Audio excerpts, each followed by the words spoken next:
سلام بچه ها، امروز براتون یه چیز خوشمزه آوردم. نمیگم چیه تا ببینید. سورپرایز. بریم با هم باکسش کنیم.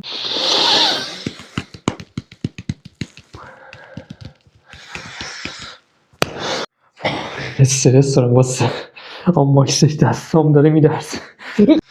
وای خدا شکرت که اینو آفریدی که من الان میتونم تستش کنم جلوی این رفقای گل خودم. میدونم شما هم مشتاقین. اولین بار میخوام تستش کنم.